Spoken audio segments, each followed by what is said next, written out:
Watkins Glen International Raceway in upstate New York in the Finger Lakes region is a storied racing venue on a global scale, not just a North American scale, and that continues this weekend as the Global GT World Challenge Championship here from Blancpain and SRO makes its annual appearance at this legendary venue.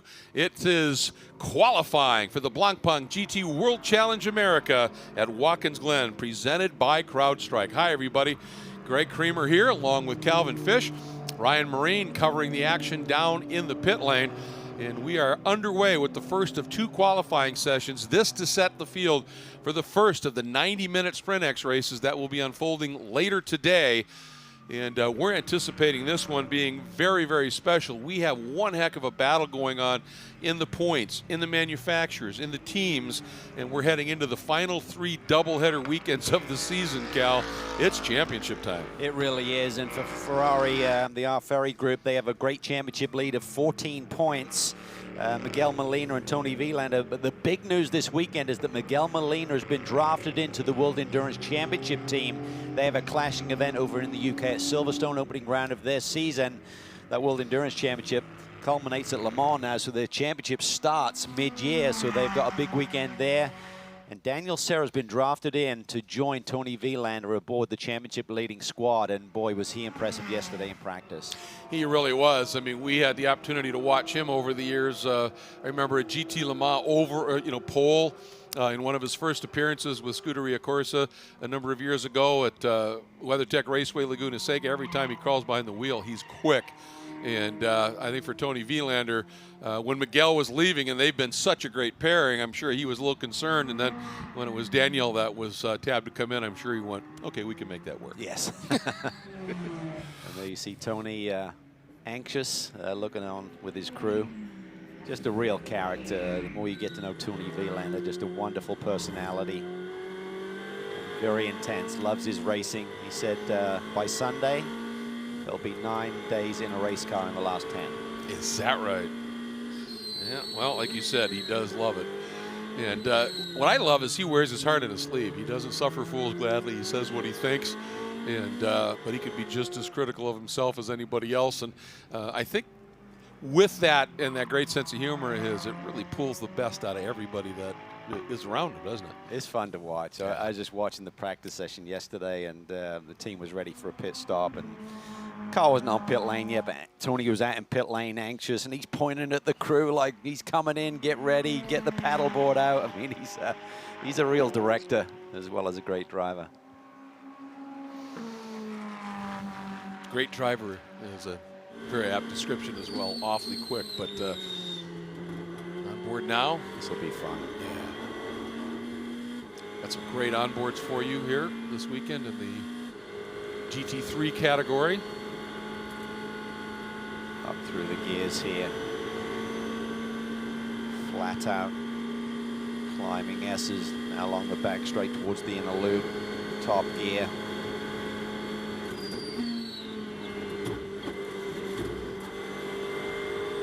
Some of those curves, see, you missed that third one. You mentioned in one of the earlier qualifying shows, was able to airwig on Andy Soucek, debriefing with his teammate Alvaro Perrin about following the Ferrari through this inner loop, and seeing what Tony Vilander was doing, basically missing that curb that the 9 car is over right now. As now we see a car off, maybe. It's the 22 Allegra Porsche. Like he stopped for a reset or something. That's interesting. Control Alt Delete possibly.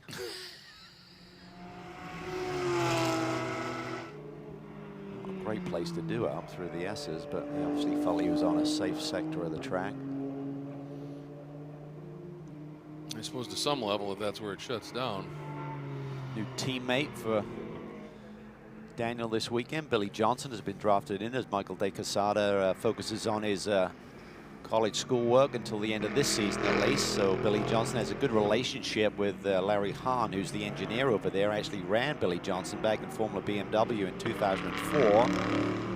So as I always tell some of these young drivers, it's all about the network and having solid relationships. And it's taken many years, but they're suddenly back together working again. As this qualifying session is underway, we got Alvaro Parent at a 1:43.4, topping the early time of 42.7. 42.78 was the pole time set by Baptista, Rodrigo Baptista last year on his way to a dominant weekend here. So that would be the target time for everybody to be paying attention to. Yeah, a lot of tire squeal from Serra there. You can really see a lot of steering input on that Ferrari as he's finishing the carousel. So I wonder if the tire pressures aren't just up yet, but he certainly seems to be struggling with understeer, would be my guess. Looking at the steering angles coming off that corner and the tire squeal you could hear. Some tires are fresh set of tires come in a little bit differently, so.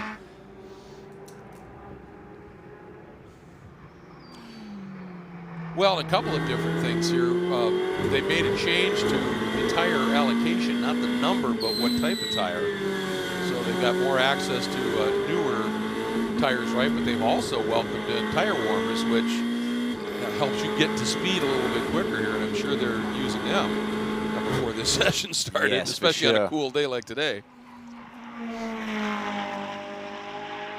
43.8, his best time thus far. Fascinating to see what the Bentleys can do. Currently it's a pole position for Parent. Serra jumps up to the second position, splits the two Bentleys, but Baptista now down to third. But remember last year, Baptista just absolutely dominated this weekend here. It was a sprint weekend. It wasn't Sprint X competition for the final round of the championship season. Watch for Parent. He's ahead here. See if he can improve that time. Watch for Baptista, though. Yeah. Wow, how close do you like it? 400s between the top three right now. Wow, what a lap. Let's check in with a third member of our team. Ryan, how you doing? Doing great, Greg. Thank you. We saw Daniel Morad stop on the track a little while ago. I went and checked with the Allegra team, and it sounds like it's an electrical gremlin of some kind. The good news is Daniel does have the car rolling once again. They expect him to see what he can do with it, but they're not 100% sure they know what the problem is or whether or not he'll be able to post a lap. So keep an eye on that. Could be a bit of a setback here in qualifying for the 22. Yeah, great point. Obviously, with Billy Johnson on board, he's got a new co-driver, very, very capable one, no question about that. But lots of things here. You don't need to have that kind of a glitch unfolding as Serra backs off for just a little bit here. Interesting. I wanted to talk to you about this, Cal, with the Baptista's dominance here last year, and I mean, he just throttled everybody comfortably on pole for both races, won both races by over 11-second margins in each. I mean, it was impressive. That was in the older Bentley Continental GT3. This new car is generally considered to be better overall without question, but that older car, because of some of the dynamics in it, it really had a ton of downforce dialed into it. They said they traded up a little of the downforce because they felt this new car was going to be so much better in some of the other corners that it might make up for it. But could they be suffering a little bit from comparatively? Comparatively, but I think overall that new Bentley is stronger for the year. I mean, it was horses for courses last year. It was very strong at certain events and really struggled at others, whereas this year it's been a lot more consistent. And hence they're putting the pressure on the Ferry group for the championship lead. But I think evidence of what you're talking about was, Sonoma was not a track that, I mean, the old Bentley would have been way out to lunch there, and they ended up with some podiums. So, I think I mean, absolutely. Overall, it's a better car. An easier car yes. To work with, it seems. Second of the Allegra cars, so obviously we've documented with Ryan's report that Daniel Morad had some electrical issues. This is Holzer on board, the car that he shares with the Porsche veteran, Wolf Hensler. Great little group, this team. A lot of success over the years now. Yes. Interesting story, too. We were talking about what was the connection with Billy Johnson and this Allegra team. And some of the people that they've worked with over the years, there's a deep connection. But you tend to forget. Remember, Allegra a few years ago was looking at some prototype stuff, and they tested both Morad and Billy Johnson. Yes. And that was part of that connection. Yeah, and Billy was supposed to drive with the team at Daytona, and then he got the Ford GT nod. and was not allowed to do it. And I spoke to Billy yesterday. He said he actually shook down the race car that they're driving here this weekend. Back in January, he was the first driver to drive the new car, so they've always kept in touch. Brent has laid down the fastest lap of the day now and improved his pole time as Sarah has taken a breath and regrouped here. Still hearing a little bit of tire squeal out of that Ferrari. Yeah. Curious to see if they try and do any adjustments, even tire pressure-wise, for Tony Wielander's run coming up after a short break, as we see 4 minutes left on the board for this one. Yeah, and I'm a little bit surprised to see Pat Long sitting back in 6th right now in the 58 Wright Motorsports Porsche Consulting Porsche. Pro-Am provisional pole right now, Martin Barkey for Racer's Edge. And I think they'll be liking that. They didn't have the best run at Sonoma, and I think they needed a rebound here, and this is a good run for them. Yeah, because Mike Hedlund is now on full time now for the rest of the season in the real-time number 43 that he'll share with Dane Cameron.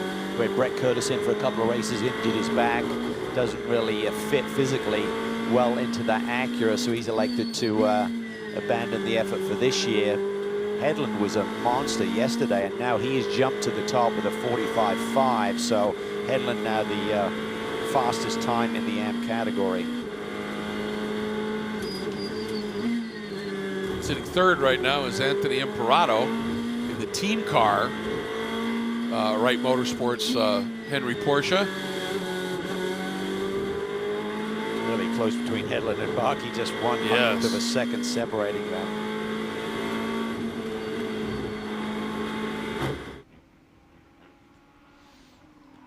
Sarah using a lot of curb there. Hasn't set personal best here. I don't think this is going to be enough, but he is putting all on the line. 53.5. Personal best last sector, so he improves, but still not close to Brent's 43.3. Is there a little red in that smudge mark on the wall? Yeah, I think he's done. He's tapped out. Well, so this is a surprise. Let's go back and take a look at that. Did he get to it? I think he did. Something. Just a little touch. So a little bit of something, whether it was just that little fender flare on that left corner. It's not what you want to do when your teammate now has to qualify here in about 10 minutes. Yeah. And I'm intrigued. I'd love to know what they're saying about here. You just don't generally hear that kind of tire chirp. And this, I mean, this track is so grippy. Sometimes, as opposed to sliding, you get a little hop, but can't see any damage on that left side. Wonder if maybe some of the diffuser got broken as he was eating up a bit more of the curb than we were looking for the flank to hit the wall. Yeah. Maybe it's just a little something definitely flew, or maybe it's just some debris that was laying on the side of the track, and he Brent first, Baptista third. Not a lot in it. Sarah splits the two Bentleys. And how about on the Pro-Am pole for race 1 provisionally, number 19, Chris Cagnazzi. That is a great run by Chris. This weekend working his co-driver is Anthony Lazzaro. As his normal co-driver, Brian Kaminsky, had to have some work done on a unrelated injury to racing in his neck, and they asked Anthony if he'd like to come in. And Chris, a very quick Ferrari Challenge North America driver, has been just working on it all season long, and he put in a lap. I mean, he outqualified Bechtelsheimer, Kurtz. Just a great run by Chris Cagnazzi. Yeah, that's really good, because he had an off yesterday, and they were thrashing to get the car ready for the final practice session yesterday afternoon, which they did in fact achieve. So that was good to get him back out there. Yes. Probably, you know, shakes your confidence whenever you have a moment like that. And he seemed pretty chill about it. I spoke to him as the crew were going to work on the car late yesterday afternoon. And another new driver in the category we should give a shout out to is the co-driver in the number 7, Hublot. That's good, Tony. Alpha Prime Scuderia Squadra, the Squadra Corsa Ferrari. Martin Fuentes, who of course is leading the championship. Boy, he is ready. Come on, get in here. But Mark Issa is taking over as co-driver here, as Cesar Baccarella not here this weekend, and doing a superb job. But let's get down to Ryan Marine with Alvaro Parent in the K-Pax pit. Showed the pace in that first qualifying session. We saw how good the previous generation Bentley was at this track last year. How about this next generation? Where did you see it take that next step to keep up with some of these other really fast cars in the GT3 class? No, that's actually true. I mean, last year we had great results here, and this year we had 2 great test days here, which went really well. Prepared the car perfect, so took it out the truck, put it on track on Thursday, and it was working fine. Managed to get a really good lap in. We're putting it all together. I mean, the car feels super good around this track. It's a grippy track, some long, quick corners, and this car likes these types of tracks. And I managed to get a really good lap in. That felt really good, and happy to be on pole because we've been chasing the Ferrari all weekend long, and now to put it in front of them, that felt good. You know, felt really good. It's our first chance to speak with the driver now that we have this big change in the series with tire warmers coming in, making a debut this weekend. We've seen the crew shuttling the tires back and forth here even during the qualifying session, as they will during the race tomorrow. But from a driver's standpoint, rolling out on the racetrack with those hot tires right away, how much of a difference does that make in the feel of the race car? Yeah, I was surprised with that. It's a massive change, massive change. You know, those initial laps where the tires are cold, and big differences to who stops a bit earlier and catches you with warm tires. That difference there isn't going to exist anymore. As soon as we come out the pits, the pit lane round, the tires are ready and warm, so it's a massive change. Big influence on race strategy also. But it's good, you know, challenging for us. The guys are doing a great job learning how to use that, and our engineers are thinking about what we're going to do in the race in terms of strategy, as it changes a lot. You know, going out on warm tires makes a huge difference. Always helps starting on pole as well. You'll be doing that in race 1. Congratulations. Thank you very much. No, looking forward to it. Well, I'll tell you, he is something special as one of the world's elite GT drivers, no question. This is a bit of a story here. The 87, that is the Henry Schmidt Leafouge BMW. Ooh, getting it wrong and getting into the barriers there, and he's up on the hook. Is that the toe, right, out of turn 7? I believe so, yeah. So getting back to this tire warmer and thinking ahead to the race this afternoon, we call it the undercut, the overcut. The undercut means that you come in early, get those fresh tires on. The concern is then an outlap on cold tires was always the consideration. Is that outlap on cold tires going to be a compromise compared to someone staying out longer, even though their tires are worn, but they're hot? Yes. Well, now that goes out of the way. Yeah. So I think we're going to see teams make that early pit stop, try that. Yeah, because you're going out, as he said, you're immediately up to speed. Right. So you're then on new tires, hot tires, compared to someone staying out on old tires, hot tires. That's a really good point. Yeah, exactly. And it's interesting, you know, everybody talks about the tire warmers and the heat in the tire, but that's important. But obviously, one of the big issues is that they're up to pressure much quicker, which means now your suspension is where it should be in terms of a bunch more weight, etc. The big factor is traffic. That's what you have to factor. So if you're just putting it down lap time versus lap time, I think it's a no-brainer. What you have to factor in, and a lot of these teams have the software which creates what's like a ghost car that will tell them where they're going to come out in the traffic. So even though it might be better, you're going to be quicker than the guy who's chasing you or you're trying to chase down. But if you're suddenly walked in traffic, it's not going to work. So you got to. There's still some strategy at play. It's not. Oh, absolutely, it is.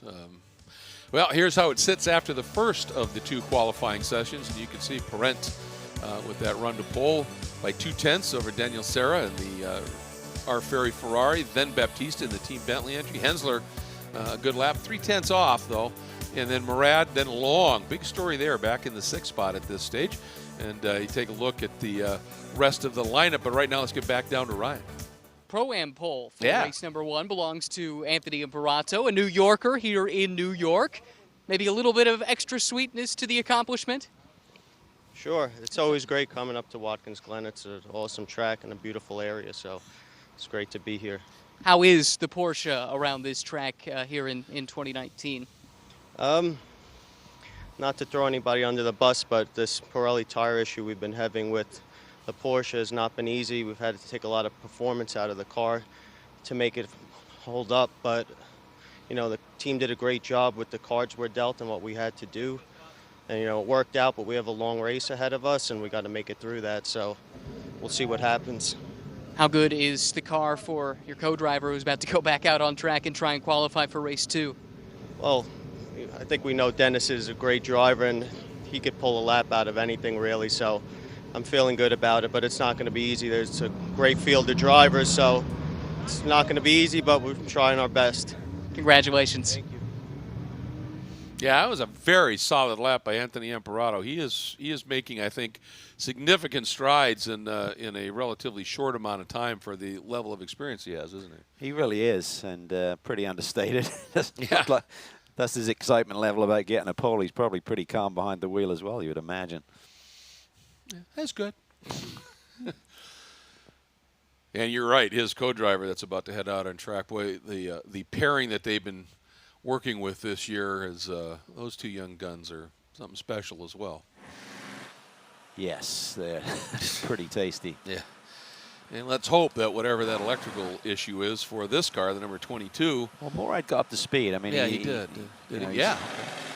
It's the meat in the Porsche sandwich there. Well, there's actually 4 Porsches, including Yeah. Imperato, but in the Pro class, it's Holzer, Morad, Long, 4th, 5th, and 6th in that first segment of qualifying. Interesting to see what Mr. Johnson can do. Yeah.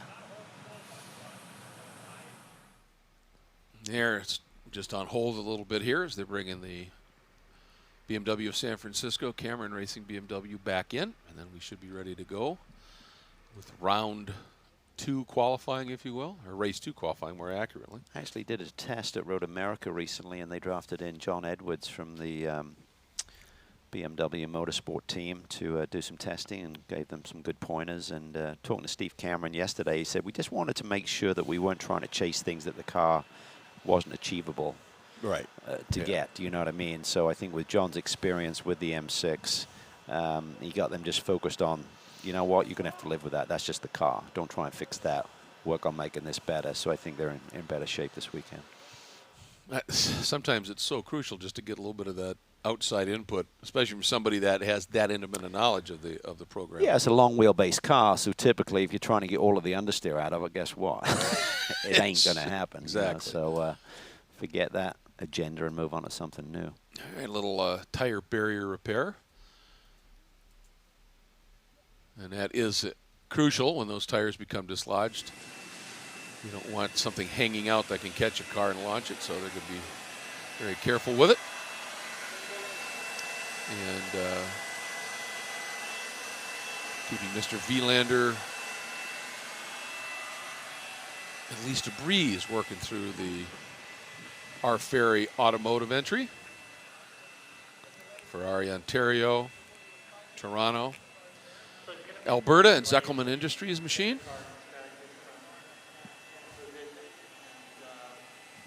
You take a look at the point scenario coming in here right now for Alvaro Parent and Andy Soucek, second in the points.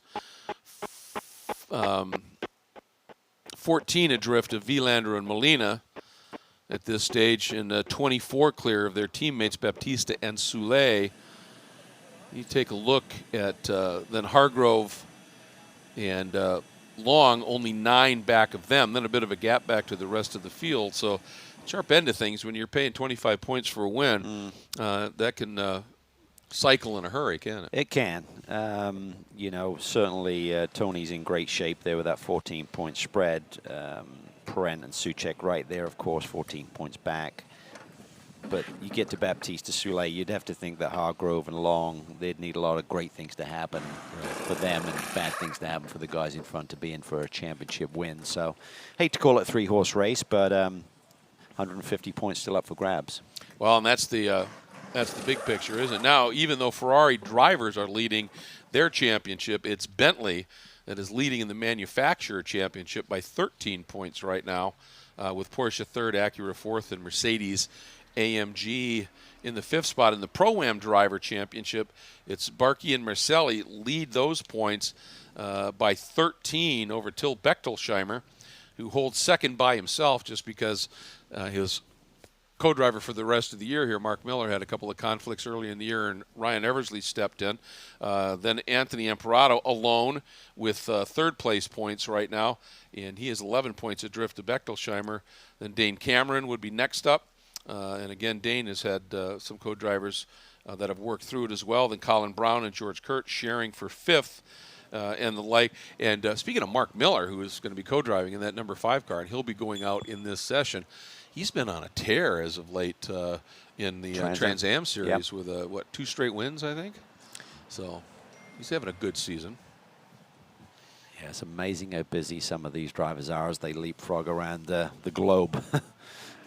Tony Vilander, I mean, his calendar is just ridiculous. And I seem to recall a couple of costs. Yeah, I seem to recall a couple of years ago he was saying, "Yeah, I gotta slow down on this." Well, at the banquet last year, he said, "No, I can't keep this up." Yeah, got kids and got Formula One TV commitments on his off weekends. I'm sure he's off to Monza next week on an off racing weekend, but running in 2 different championships plus some other bits and pieces for Ferrari. It's a monster schedule for him.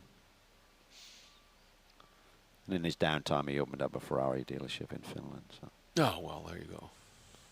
You got spare time to do that kind of thing. At least he can get to the airport in a hurry. That's good.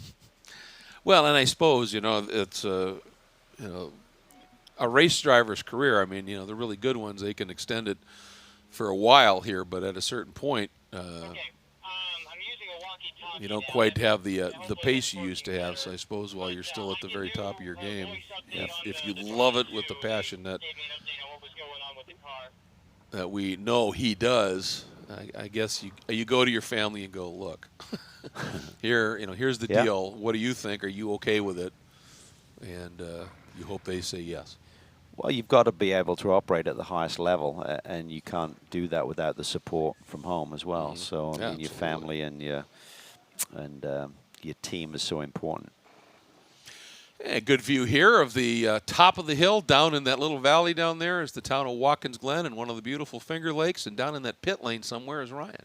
Actually standing by with the Allegra team, and I think you guys can see the team now rapidly putting these tires on. They've just come out of the tire ovens, new to the regulations here in this series, starting this weekend at Watkins Glen. Did have a chance, though, to check in on the 22 car that had the electrical issue on track in that first qualifying session. Daniel Morad was pretty pleased with himself, actually, to end up 5th in that qualifying session despite the problem. It sounds like it was gearbox related and gear selection related. He was able to reset the system, but it still wasn't working quite right. He would go to make the gear change, and it didn't always work. Sometimes he would actually have to blip the throttle or lift for the upshifts, blip the throttle for the downshifts, which usually you don't have to do with these racing gearboxes. So it sounds like Billy Johnson's going to have to deal with those same issues here in qualifying, and then the team's going to go to work to try and get it rectified before we go racing. Well, for Billy, at least having that heads up and having Daniel give him a quick debrief on here's how I dealt with it. I think Daniel's absolutely right, knowing that, to have ended up with a 5th overall time, that's a heck of a lap. Yeah, and when you're right on edge, Greg, I mean, you need the right gear. I mean, performance-wise, going up through the gears, if it doesn't engage, then that's costing you time. But from a safety aspect and putting it all on the line, having the confidence going into the corner as you're braking and downshifting, if it's in too high a gear, it doesn't have the same retardation, and you're suddenly overcommitted and the car will feel really strange to you. So that's just off-putting. To put that out of your head, if it's consistently doing it, you adjust. If it's random, that's really hard to put it all on the line and deal with those sort of issues. A little nerve-wracking and unsettling, I would think. Here's Kyle Marcelli. And boy, with that run that Martin Barkey had, he ended up with a good qualifying run. Got pipped at the end by Imperato, but Kyle Marcelli is just an exceptional co-driver to have behind the wheel of any car in that MBRP Performance Exhaust Racer's Edge machine. Yeah, it's been a tremendous performance for this group, jumping up to the GT3 category with the Racer's Edge group. And spoke to Martin yesterday during the middle of the last session, and he said we'd made some changes, and Kyle was in the car at the time. He said Kyle really likes it, so that certainly showcased itself in the first qualifying sector there. Now you see Kyle Marcelli very much on edge. And I tell you what, when they stuck Dane Cameron in that real-time racing, suddenly that will have got Kyle Marcelli's attention in terms of someone with a stellar pedigree being thrown into your class in an identical race car. So I know that he's going to want to be right at the top here today if he can possibly make it. Well, I think you can see the effect of these tire warmers. I mean, the attack going through the bus stop on the outlaps now, that's a whole different level, isn't it? It's clearly evident. It is. You're talking about Dane Cameron, who, of course, is in the 43 real-time car. You know, over the years, to me, one of the greatest overtakers that I've ever seen in this sport was James Weaver. And I'm starting to rate Dane Cameron in that same category. He is so decisive and can pull off these passes where you just don't think it's going to happen, and does it cleanly. It's pretty remarkable. He is a great racer. He's just very instinctive, and when he's on, I mean, if there's a sliver of a gap, he's there before you know it. So it's fun to watch him.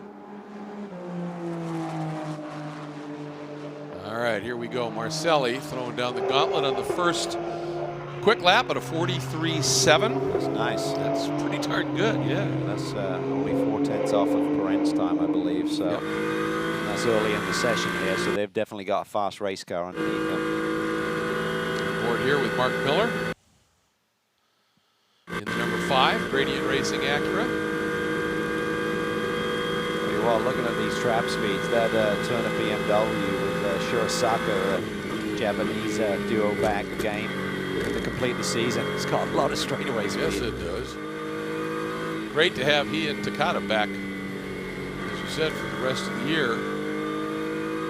Actually tested here last year. Didn't run, but did a test here with the Turner group.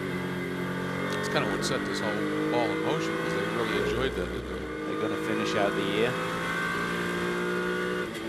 Pretty impressive up at CTMP. Just jumping in at the deep end and had a pretty strong run there. Had overheated the engine. They got running at the grass there and packed the radiator. We thought that was going to be weekend over potentially, but motor survived. They changed after the weekend. Had a solid run on day 2. You know, it isn't until you get one of those onboard shots that you realize the compression you get down the toe of the boot when you start that turn up. You really can go in deep there and use that track climb to give you some extra grip. Vilander currently top of the heap here as we look at Mark Miller laying down his fast lap of the day so far. Vilander just marginally quicker than Perrin's first session time of 1:43.295 is Vilander's fast time of the day.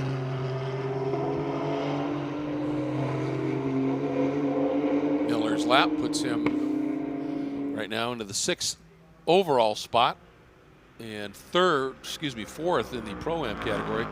Marcelli currently leads in the Pro-Am category. Here's Maxime Soulet. It's a beautiful race car. It really is, isn't it? And it sounds just exquisite as well. A little bit slower. Previously had a 1:43.5. That was 1:43.6. So again, you know, the peak of performance is going to come a little bit earlier because they're getting that peak in performance immediately with those tire warmers, Greg. So you could suddenly find that lap 2 or 3 as your best as Vilander is trying to improve. He's a little bit down, but still really close to his fast time. Watch him as he comes through. Cameron has jumped to 3rd overall, tops in Pro-Am. 43.4 for Vilander, so just as you said, a smidge off. Yeah, he and Soulet both drop a 10th or 2 on that next lap. So again, that's what's remarkable about the talent level of these guys, to go straight out and to be able to maximize it without warming up, without feeling it, yes. Building speed, just bam, go. Well, and that's the one thing that can separate the wheat from the chaff a little bit when you have tire warmers is when you didn't, you had 2-3 laps, you know, for a driver who just couldn't find that immediate pace to get into the groove a little bit. And now it's like, no, you better go now. Right. And it's going to be fun to see who could play that game the best. Dennis Olsen jumps to 3rd in Pro-Am, 5th in the overall order in the 91 car that Imperato put on pole in Pro-Am for the first of the 2 races. Ryan Dial now up into 6th overall, 4th in Pro-Am in the 63 Security National Mortgage DXDT Mercedes. Suchek 3rd, if you will, in the Pro category, but 7th overall right now. Big first sector for Soulet. Can he nail the lap together? Boy. No, 43.6 again. Poor last sector, so maybe those tires are just getting a little bit hot by the 3rd sector. What a battle in Pro-Am. Cameron, Marcelli, Olsen, and Dial all separated by about a 1/10 of a second. Right now, Hargrove sits 8th overall in the 58 Porsche. Wielander's felt that his best time has been and gone, so Dial, by the way, goes to the top in Pro-Am now, 3rd overall. That's the a great 63 lap for DXDT Ryan. Mercedes, yes, 43.6. Did some testing, felt the car was good. Here's Cameron. Real-time racing engine, boy, pushing it. Yeah, he was. It's his personal best first sector, asking for a lot there through the inner loop. Was it effective or not? He's good first sector, as you said. This is that part of the track I was talking about. You carry so much speed here, and you think, oh, there's no way you can make it, but you get a lot steeper climb than the camera shows there. And that compression gives you turn-in bite. Yeah, look at that second sector. Really killed him, Cal. He's off by a half now. Yeah, I think he just asked for a bit too much. What he needs to do, or the team, he may have the predictive there. He's looking at it. Just give it up a little bit and just really focus on this next lap. Don't take any sweetness out of those Pirelli P0s and just focus on this next lap, which is looks like he may be doing that. So Wielander, Soule, Ferrari, Bentley, then the Mercedes of Dial, fastest in Pro-Am. Next 3 cars, all Pro-Am. Cameron, Marcelli, and Olsen. Let's see here. 44.3. Yeah.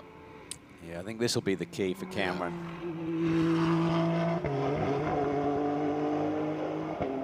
Here's Colin Brown in the CrowdStrike Amazon Web Services Mercedes.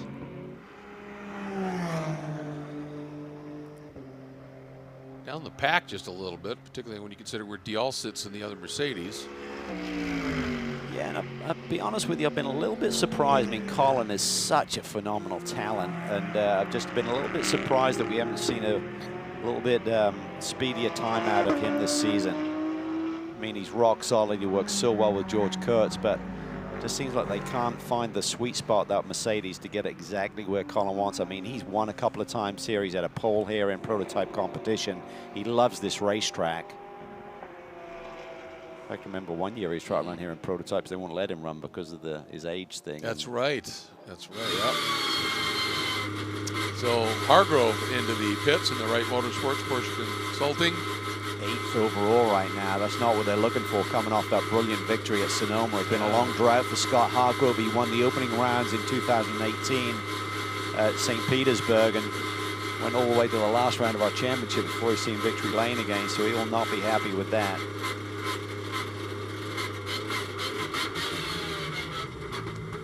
Into the pits he goes, and you look at it right now, it is Ferrari, Bentley, Mercedes, Acura, then Porsche in 6th. Soucek is out there on a good one. There he is. Personal best through sector 1. Coming up in the back of Fuentes. It's the runaway AM point leader. Won 15 of the last 16. He better be leading. Yeah. Yeah. That should be pretty good evidence for you. Ooh, big wiggle there, though. Yeah, that was not pretty. Martin, the new co-drivers we talked about, and Marquisa and Cesar Baccarella not able to make it. And Marquisa is currently leading in the Ferrari Challenge North America Copa Shell category with a really strong performance in that category. He's had, what, 4 wins on the year? Yeah, it's been really, really stout. And if he has a good result here and gets on the podium, he is one of the most effervescent humans. Big surprise here for Soucek. Because it looked like he had a really strong run going. Yeah, and he's way down the order, 7th compared to Prent, who's quickest in the same car in the first qualifying segment. Here's Ryan Dial,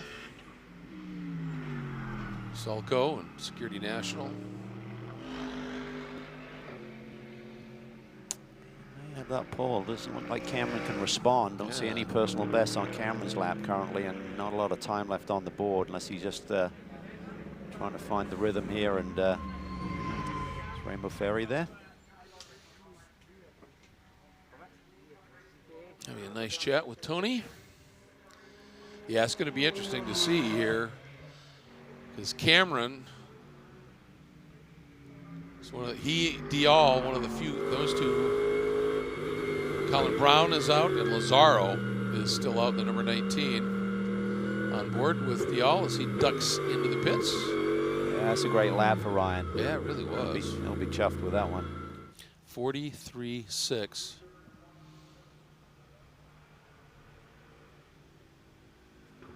Okay, Cameron has stayed out. Soule ducking in, yep. He's got a decent lap going. He's got his personal best trap speed. Let's see if he's managed to regroup here. And he doesn't need a lot to catch Ryan Dial for that Pro-Am pole. He's now going into the boot section. This sector 2 will give us a nice read on that. There he is.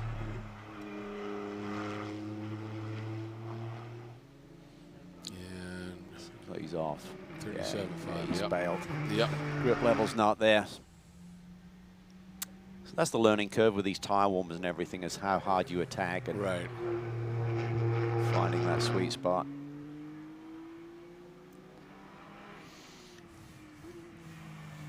Ryan had it by almost a tenth, right? 43.68 to a 43.76. Yeah. Well, and the interesting thing too is also, you know, the tire warmers. If the team doesn't have experience with that, I mean, that plays a big role in it too. And I mean, real-time racing, their major focus over the years has been World Challenge competition, where tire warmers have never been in there. So that's a whole dynamic to deal with as well. But up front, Tony Vilander getting it done here and putting the Ferrari up on the top of the overall charts, Ryan. Race 2 pole sitter is Tony Vilander. A little bit of a smile there. The car has been fast all weekend in practice and now again here in qualifying. What does it say about the level of preparation from this Ferrari team to have the car roll off so fast? Yeah, first of all, it was nice to wake up this morning to see that Miguel did really well in WEC qualifying and Ferrari super strong 1-2 in Silverstone. Yeah, we've been good the whole weekend. Same trend as the whole year. We come to the same racetracks as 12 months ago, and somehow we're a little bit better. We have exactly the same car, but we just keep working a little bit better. Also really useful information from Daniel. After the first quali, the car was not perfect for him. There's not many things we can adjust between the sessions, but we definitely went to the right direction. Car was really good already on the flying lap. So what is interesting, that seems like these tire warmers, tire ovens work in our favor. Was requested by our competitors, but this seems to work in our favor. I could see the predicted that the lap time was good, even related to the first session. So a little bit taking it easy at the last sector. So maybe I lost 1 to 2 tenths at the last sector, but anyway, super happy. Thank you. Thank you. Well, and you said it, didn't you? You said sometimes, you know, when you've got a really good one going and you've got that wall looming at the exit of 11, you will be a little. Yeah, the rhythm through those final couple of corners, Greg, you really have to put it on the line. And it's a real sweet spot with your footwork. And if you miss it, you can lose a chunk. So if you know this should be good for pole, do you want to be on pole by another tenth, or do you want to suddenly lose that pole position? So that's the experience counting right there. Yeah, absolutely. Saw the results coming up. So qualifying complete here, not just for the Blancpain GT World Challenge America Championship, but for all of the categories here that'll be racing this weekend. Racing coming up a full afternoon. We hope you join us for it all.